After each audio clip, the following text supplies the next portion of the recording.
Those tables are heavy, aren't they, Paige? Well, how about something innovative to help you get the job done? That's right, your very own table dolly to help you get those heavy tables down the T-line. Now let's get started. Before using the table dolly, make sure the table is laying horizontal on a flat surface. Then lift one end of the table and slide the dolly a quarter of the way underneath the table.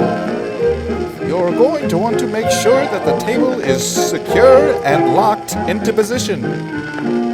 Then you're on your way. See? Look at that table glide.